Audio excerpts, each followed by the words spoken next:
Shalom semuanya, pada video kali ini kelompok kami yang terdiri dari Elsa Renta Sirapa, Juliatin Samaliling, Putra Bida Agung, dan Samuel Santa Padang akan menjelaskan mengenai OJK atau Otoritas Jasa Keuangan. Mohon disimak ya.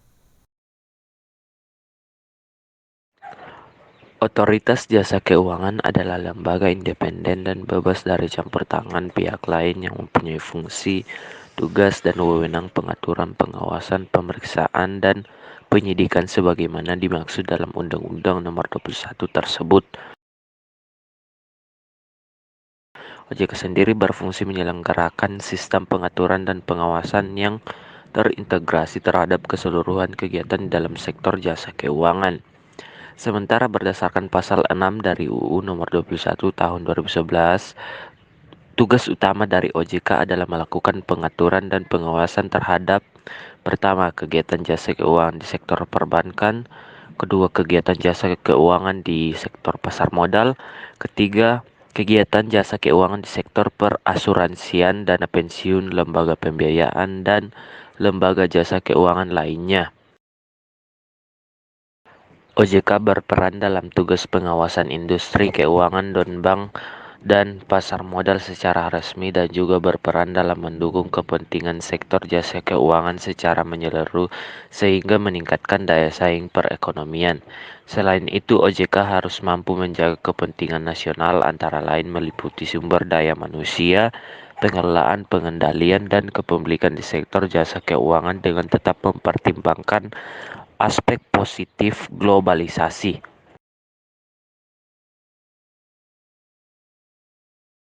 Selanjutnya, apa saja sih jenis-jenis OJK? Jadi OJK tidak memiliki jenis-jenis karena OJK adalah lembaga independen yang berarti lembaga yang berdiri sendiri atau mandiri, bebas dan tidak terikat pada pihak lain. Kemudian prinsip kegiatan usaha OJK. Prinsip yang pertama adalah independensi. Maksudnya adalah independen dalam pengambilan keputusan dan pelaksanaan fungsi, tugas dan wewenang OJK dengan tetap sesuai peraturan perundang-undangan yang berlaku. Prinsip yang kedua adalah akuntabilitas. Maksudnya kejelasan tugas, fungsi, wewenang, dan tanggung jawab sehingga pengelolaan OJK berjalan efektif. Prinsip yang ketiga adalah pertanggungjawaban. Maksudnya adalah pengelolaan OJK sesuai dengan peraturan perundang-undangan. Termasuk di dalamnya adalah prinsip budaya hukum.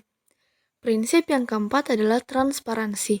Maksudnya adalah membuka diri terhadap hak pemangku kepentingan untuk memperoleh informasi yang benar, jujur, dan tidak diskriminatif dengan tetap memperhatikan hak asasi pribadi dan golongan, termasuk rahasia sebagaimana ditetapkan dalam perundang-undangan.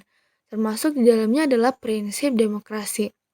Kemudian prinsip yang terakhir adalah kewajaran dan kesetaraan atau fairness. Maksudnya di sini adalah kewajaran dan kesetaraan di dalam memenuhi hak-hak dan perlakuan terhadap pemangku kepentingan atau stakeholders. Kemudian, pihak mana saja sih yang terlibat dalam OJK?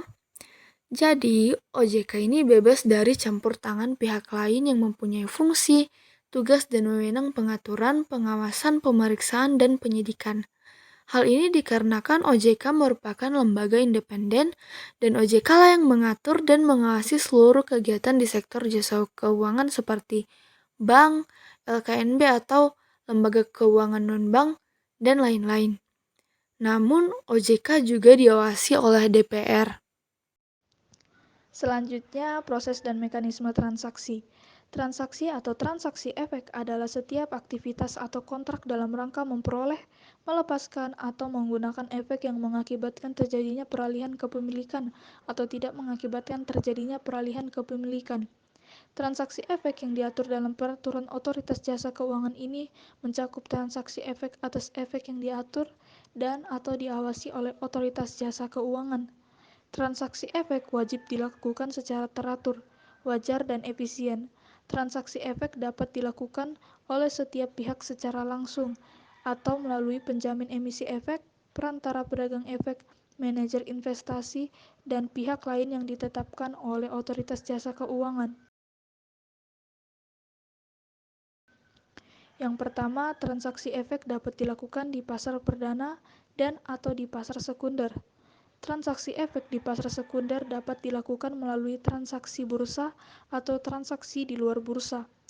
Transaksi di luar bursa dapat dilakukan melalui negosiasi secara langsung antar pihak atau melalui penyelenggara perdagangan di luar bursa yang telah mendapatkan izin dari otoritas jasa keuangan. Yang kedua, transaksi efek di pasar perdana dilaksanakan sesuai dengan ketentuan peraturan perundang-undangan di bidang pasar modal terkait dengan penawaran efek. Transaksi efek di pasar perdana mengikat pada saat distribusi efek, pelaksanaan efek, penjatahan efek, dan atau berakhirnya masa penawaran efek.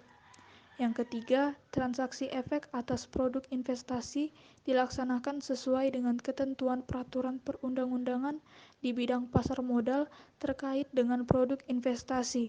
Transaksi efek atas produk investasi yang tidak dicatatkan dan ditransaksikan di bursa efek mengikat pada saat efek dari produk investasi diterbitkan atau dibeli kembali atau dilunasi.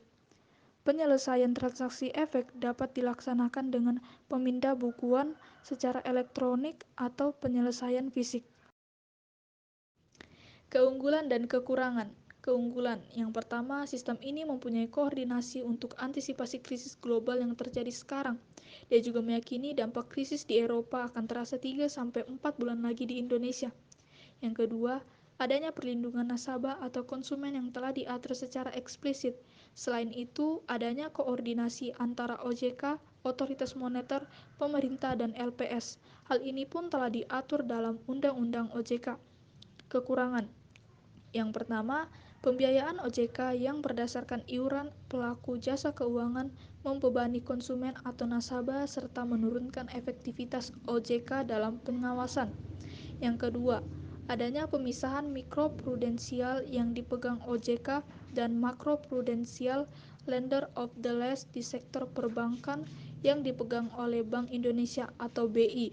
Yang ketiga, terbatasnya cakupan OJK pada bank perkreditan rakyat atau BPR, dan lembaga keuangan non-bank atau LKNB. Limawan menyayangkan OJK tidak mencakup pada koperasi simpan pinjam, lembaga keuangan, mikro, dan BMPT.